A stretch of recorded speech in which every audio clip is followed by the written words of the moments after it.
Wow, what a powerful performance and sharing. Can we give it up again for Sam and Brianna?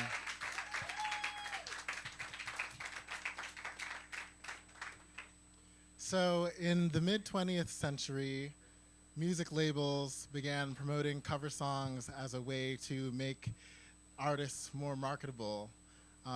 We've seen iconic artists like Elvis Presley, Whitney Houston, and others cover songs and make them entirely their own sonic fingerprints. And I think that's one of the things that always shocks and inspires me about covers is when I encounter a song that I love from an artist that I never realized was a cover.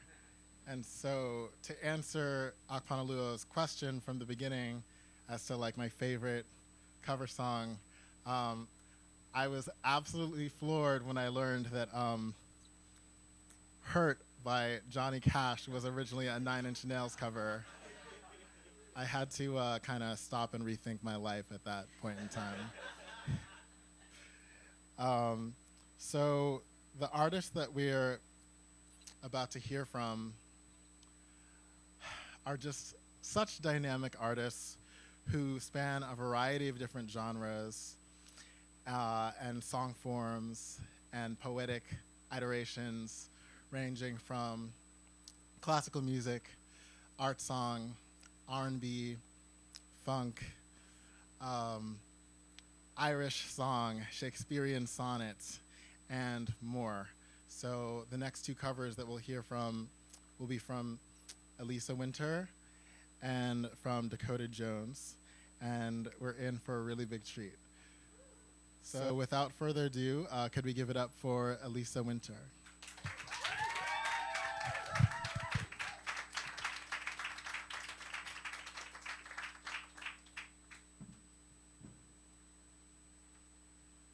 It's going to take me a minute, so fan yourselves, chat amongst yourselves.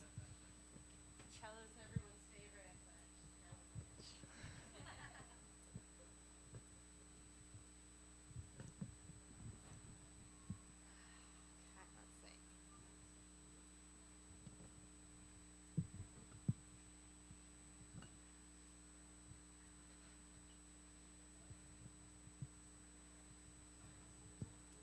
Do I go right into it, or are we saying anything before?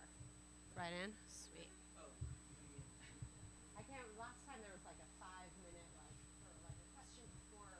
Oh, no, no. Nah. It would be redundant with the theme. It would be too redundant because you're already doing a cover. Redundant. Yeah. Redundant. Hey, they're covers of covers, and I've played them.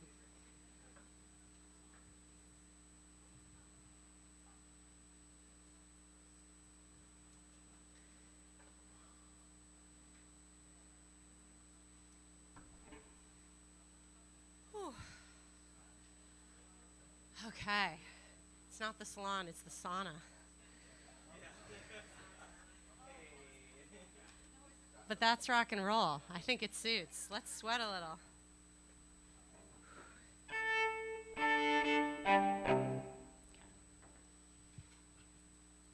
One more adjustment.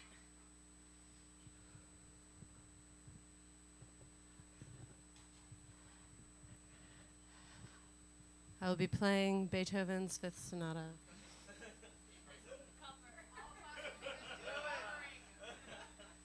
You know, there was a time when things weren't recorded, so the only way to play them is, they were written out, and then everything was a cover.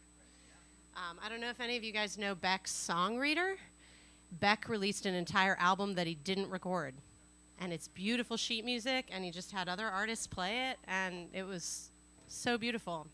And the actual album itself, which is sheet music, is also beautiful. So that's it. Let's play Nirvana. Oh, this has got to go.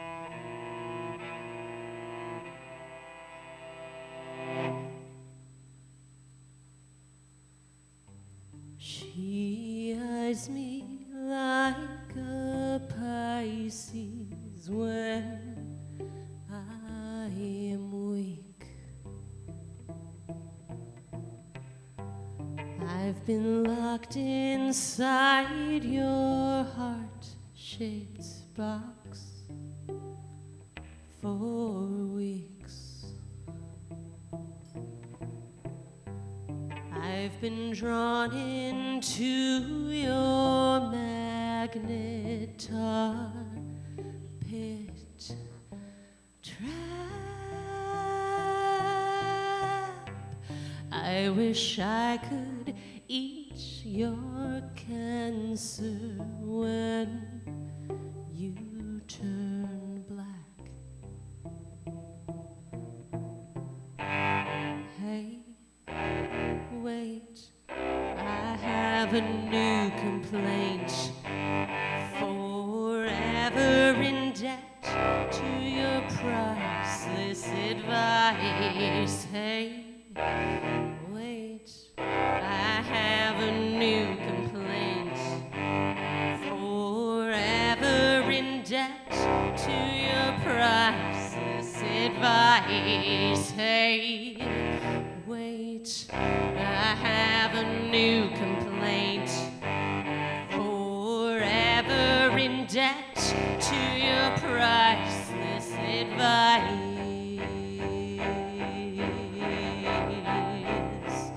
Your advice.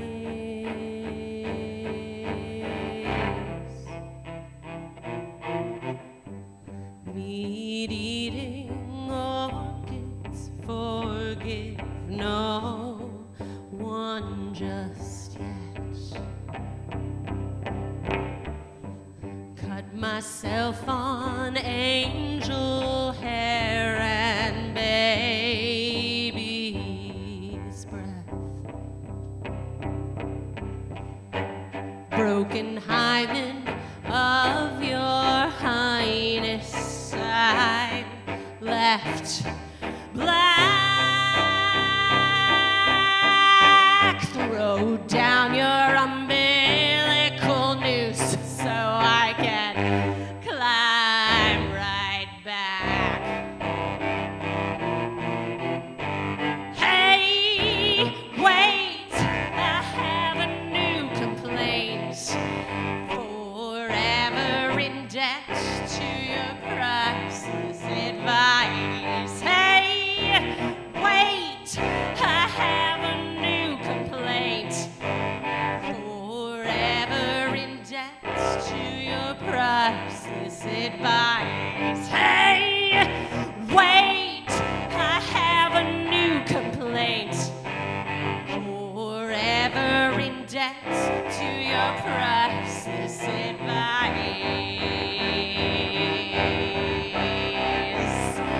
Your advice.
usually sweat during that song, but that was a record. Is that it? Do I just on and off? I'm used to, questions. Okay. Yeah. Walk us through what's going on in your body and spirit as you perform that. So many things. I feel like in the beginning, I'm just thinking about the technical shit. I'm just like, how does it feel to be up there? How's the mic at this height? Like, just relaxing into it. And then eventually, the words are so powerful that I just let myself get into that, and whatever that means for me, which can change every performance. And then I get into the cello playing with this one. It's like it's fun to go into it. I usually like kind of overdo it in the sense that by the time I get to the solo, I'm like, I am playing way too hard, but I'm like in it and it's fun. And then there's always a moment where I'm like, am I gonna fuck up the words this time? Yeah, which this time I didn't, so that was cool. With this song, it happens often. So yeah, lots of different things, but I try as much as I can to just kind of enjoy it and enjoy the cello and the words together and what that makes me feel with this song. It's a fun song to perform. So thank you guys for being an awesome audience. Yeah. Oh, it is Heart-Shaped Box by Nirvana from their In Utero album. And I'll take the opportunity to say it just turned 30 years from their release, just like the other week. And In Utero itself, it was a single off of the album. So In Utero itself turns 30 years on September 21st. So I've been playing this song since 2019, but it's a cool time and a cool month to be playing this song. So yeah, it's Nirvana. Yeah. Yeah. I mean, I love this. That's real fun. I play a lot of different music, though. I play Irish music and Scottish music. I play my own compositions, which can be anything from, like, this, more rock and roll, to, like, loops and, like, kind of soundscape-type music. But, like, I have a tango on my album. You know, I like doing I'm happy when I'm doing a lot of different things. That makes me very happy. Yeah. Yeah. Yeah.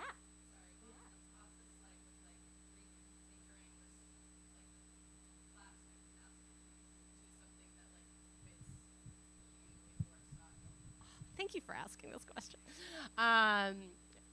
So in 2019, I was re-listening to a lot of music I hadn't listened to in a while, and I was also trying to figure out how I wanted to start writing music again.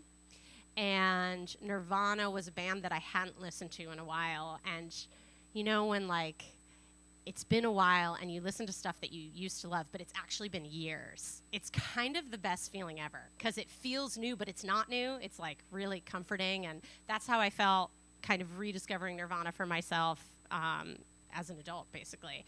And so many things were sticking out in ways that they never had before. And I was struggling with my original music at the time. And there was something about re-listening to this album and thinking about the cello. I hadn't really written music on the cello. I'd written music on piano and guitar. And the idea came into my head. A lot of classical musicians are covering stuff. It's not quite my thing. It's like, it can be very pretty. But I was like, I don't know. I was just like, how would I do this on cello? How would I make this sound rock and roll? And when I was first playing around with it, I really couldn't play what was in my head. Like, I have a video of me very early on that a friend took, and I was just failing. It just sounded like terrible, but it was fun. I was enjoying it, and I was exploring new ways to play cello. And I think that the amazing thing about covers is that because the material is already there, it can give you a freedom to explore that can feel very scary when it's your own music, because there's already so much riding on it. So I think there was just something about Nirvana, something about this song, which I loved, that I was like, it just let me be loose on the cello and play things on the cello in a way I'd never played before. So this song actually was really impactful for me because it changed the way I played cello and it changed the way I wrote music. So yeah, it's Very cool. Hey, yeah, Max.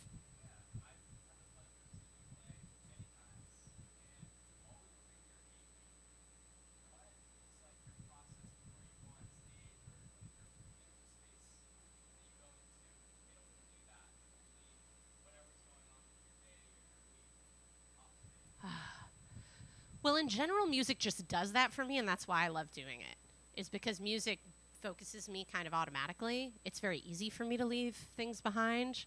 But I'd say like I've been doing this song for a while, which is so much fun because it means I think the ideal way to play this song is to barely play it before a performance. I don't warm up, right? Like that would be silly. Like that's not what we want. I want to sound really raw, and if I haven't played it for a while, it's more fun. But I couldn't do that when I started playing it. I had to like practice. These words took me forever to learn. Like I feel like it was a year before I got it right. So now what's fun about this song is I know to just leave it, and then I get to bring it to you guys, and it feels really fresh. But if it's something new or a certain kind of song, I mean, I'm a big fan of practice in the sense that like practice helps me be present here. I don't like coming to something unprepared. And I'd rather have like words in front of me than be unsure. I don't know, but yeah, does that answer your question? Right. Also, musical theater training, like whatever. Yeah.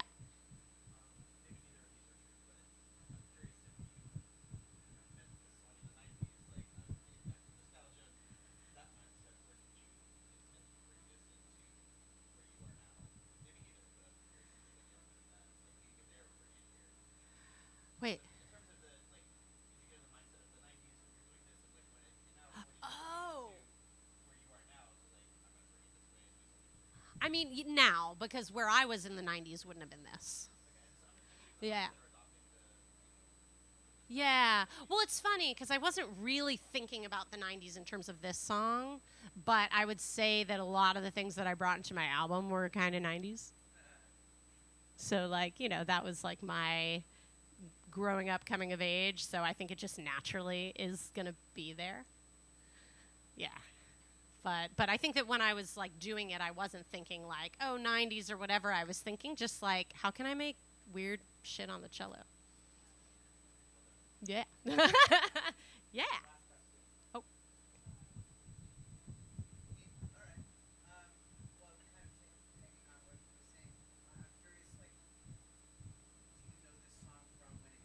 Yes. Yeah, but I listened to it in such a different way. Like listening to it as a teenager, and then I feel like I also didn't really listen to lyrics a lot anyway. I still kind of it's still something I listen to a little later with music most of the time. But certainly as a teenager, I don't remember paying any attention to the lyrics. I just loved the album, and then in my 20s I was just listening to Unplugged mostly for Nirvana. So going back to their albums, to their studio recordings, I was listening to it with very different ears in my 30s, and one of the things that stuck out was also the lyrics, which are not immediately understandable when you listen to the recording, but when you really look them up, you're like, what? Crazy poet. And the more that I sing them, like I feel like there were things I was discovering about the lyrics like 2 or 3 years after doing this cover, just like I've said this to a couple of friends recently, but just like heart-shaped box, like you know, I mean, really, I've been locked inside your heart-shaped box for like that's fucking brilliant. That's crazy. He's so good. He was so good. Cool. Can I say one thing since it's Nirvana month? So I'm co-hosting a Nirvana tribute on October 8th in honor of all this 30th year madness. And it's at Berlin on October 8th, and we're raising money to support the American Foundation for Suicide Prevention. And it's going to feature a bunch of awesome artists, some who are here tonight. And yeah, I'll do this cover and I'll do one other thing, but mostly it's about other artists like sharing their covers of Nirvana and raising money and rocking out. So mark your calendars. Thank you, guys.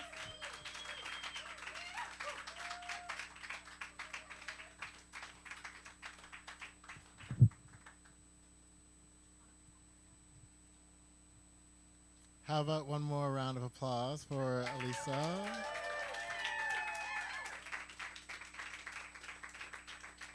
So next up, we have Dakota Jones. So they're going to come out momentarily and get set up. So talk amongst yourselves, grab a drink if need be.